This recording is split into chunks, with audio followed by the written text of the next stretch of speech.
The Titanic.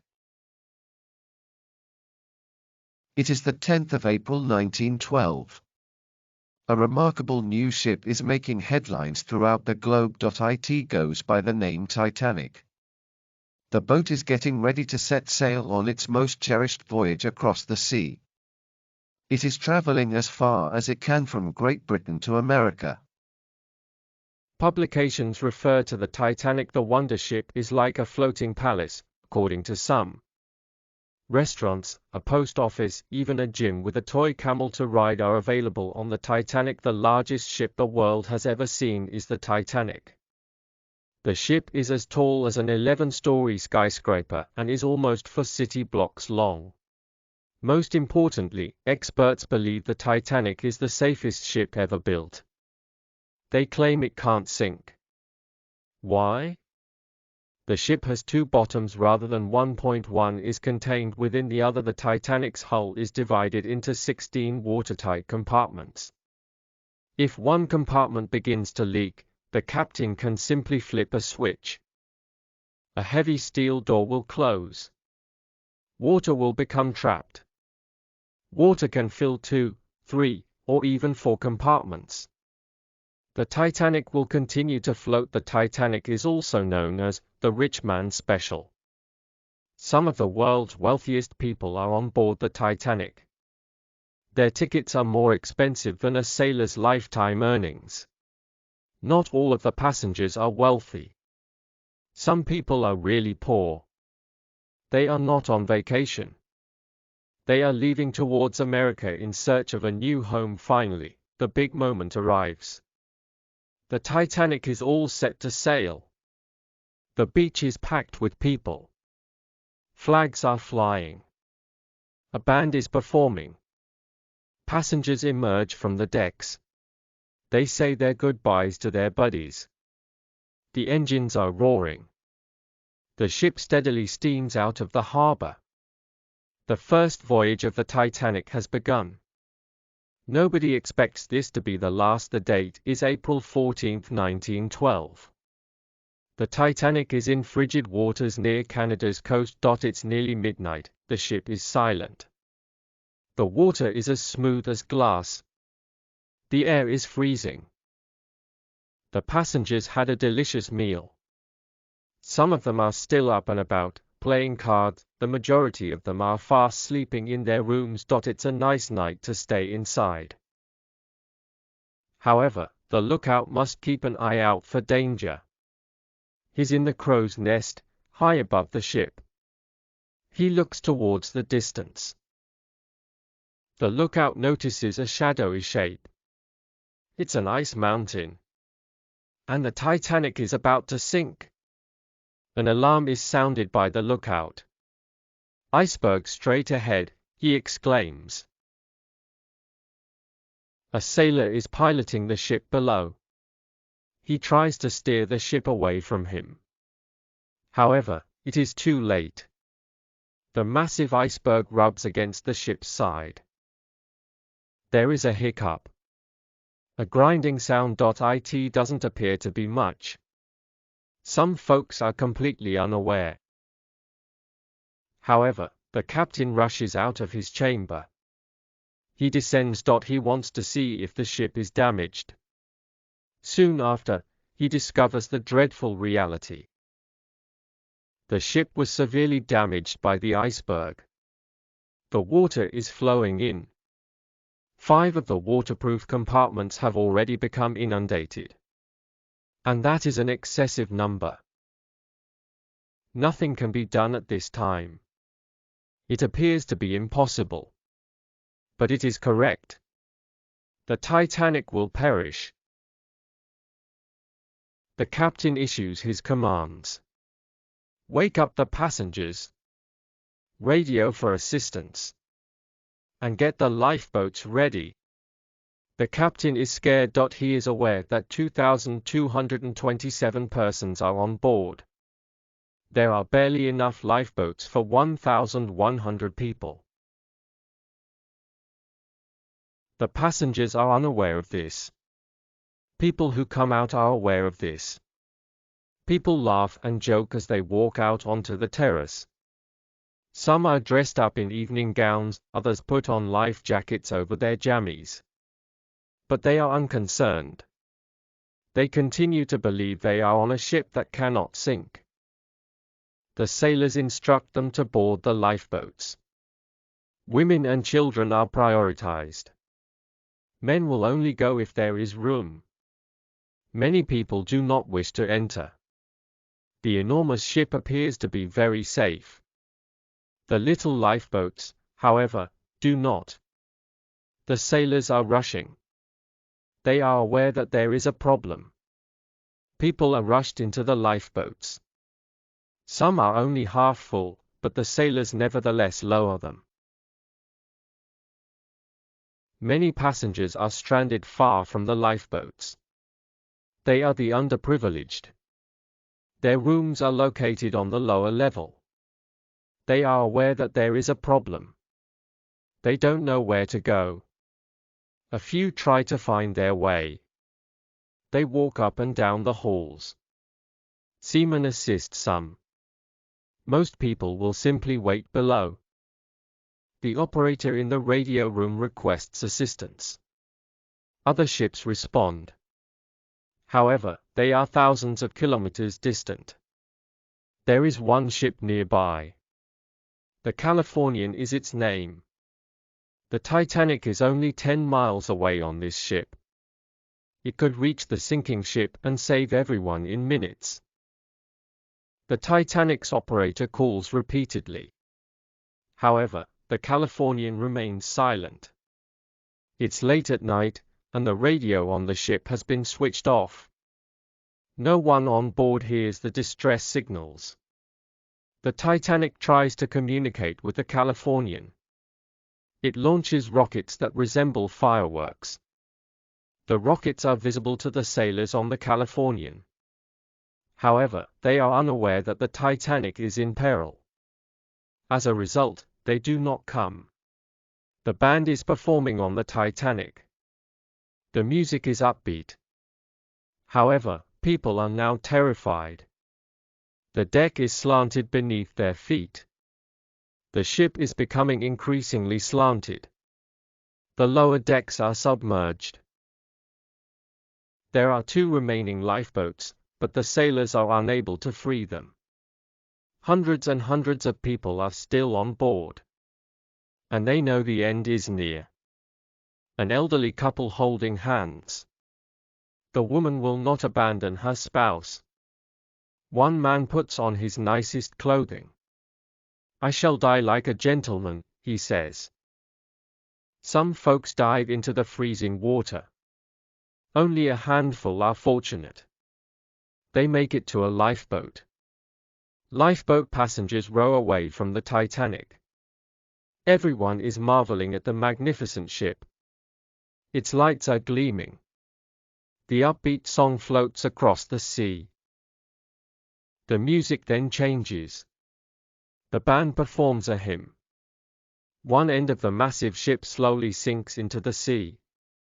The music comes to a halt. There is a tremendous roaring noise. 1,000,000 sparks fly across the air. The ship's opposite end swings straight up.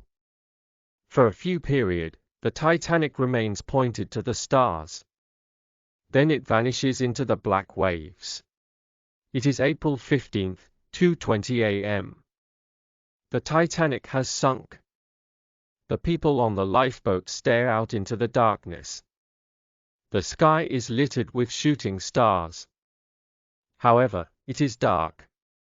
It's also bitterly cold. The majority of the lifeboats had drifted apart. People simply wait. As they try to warm up. Some people have a fur coat. Others are dressed in robes and slippers. One man is dressed only in his underwear. The people who leaped from the ship and swam to a boat are the coldest of all. Their hair and clothes are ice cold. One of the lifeboats is upside down. It has roughly 30 persons standing on it. To keep the boat from sinking, they tilt this way and that. The frigid waves hit their legs. One of the lifeboats returns to assist. They only save one man. He's hovering on top of a wooden door. They don't come across many others. Nobody can endure long in the icy water. The hours pass. The sky becomes lighter. It appears like assistance will never arrive. Then, all of a sudden, a light flashes. And still another. The Carpathian is a ship. It has traveled 58 miles. Everyone cheers and waves. They manufacture torches. They burn anything, including paper and handkerchiefs. They want the ship to notice them. The sun begins to rise. There are icebergs all around. The rescue ship almost collides with one, but it turns just in time. The ship continues to make its way toward the lifeboats. Help has finally arrived. Everyone's attention is focused on the rescue ship. People are taken on board boat by boat. The sea is rough and it takes a long time, but, in the end, everyone is safe. The news quickly spreads throughout the world. The unstoppable Titanic has gone down. Over 2,200 people set out. Only 705 people are rescued. How? Why? Nobody understands. 40,000 people will be waiting for the rescue ship when it arrives in New York. The survivors of the Titanic relate their stories. The truth is revealed to the entire globe. The safest ship was not at all safe. For the Titanic, it was too late. However, other ships were not left behind. New safety laws have been enacted. Several adjustments were made. Today, every ship must have adequate lifeboats, and every ship must undergo lifeboat exercises so that passengers know what to do if an accident occurs. Ship radios can never be switched off. Every cry for help is answered. There is also a special ice patrol. Patrol planes monitor dangerous icebergs. They warn ships. Never again can an iceberg catch a ship off guard. The Titanic was a tragic loss. However, the world has learned from it. Years passed. The Titanic was many miles below the surface in black, icy cold water. In such deep water, no divers could go below. Nobody could even locate the spacecraft. The map below depicts the approximate location of the Titanic sinking. Some believed the Titanic had been crushed. They estimated that it was in 1 million pieces. Nonetheless, treasure hunters continued to fantasize about the fantastic ship. They were certain there was gold on board, as well as gems and pearls. A guy called Robert Ballard, too, fantasized about the Titanic. Robert worked as a scientist. He researched the waters.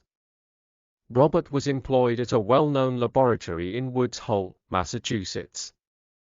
He was uninterested in treasure. He was just interested in finding the ship. He had been thinking about it for years.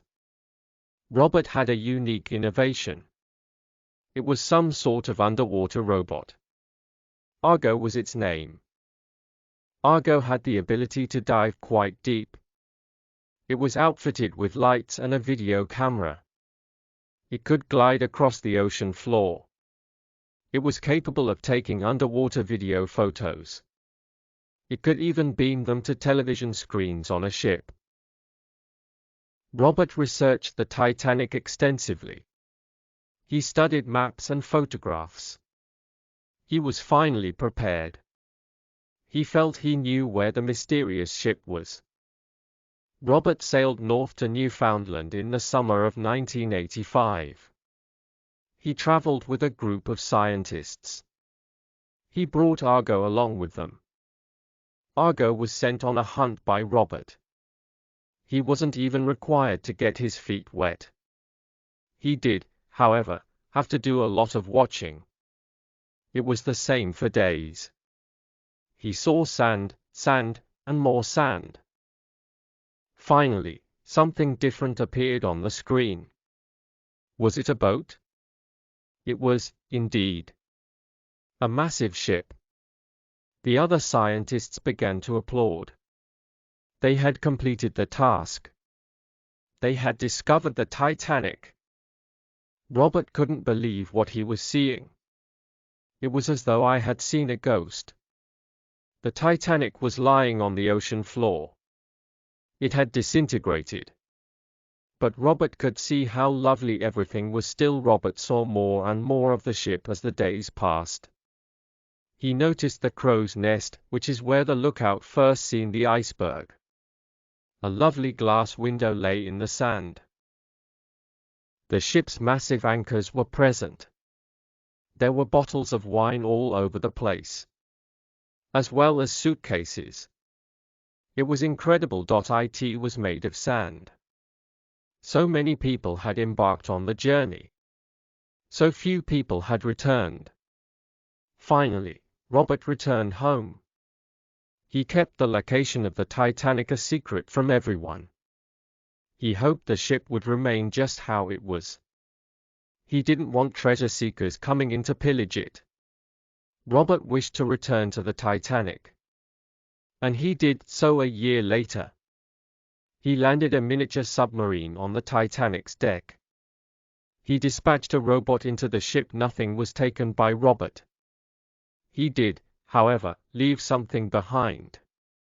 It conveyed a message. He left it for anyone who might come across the Titanic. It requested that the enormous ship be left alone. Robert's work enthralled people all around the world. It was quite special to some. They had taken the Titanic. They had been tiny children at the time. They were now rather old. But they would never forget the unsinkable Titanic.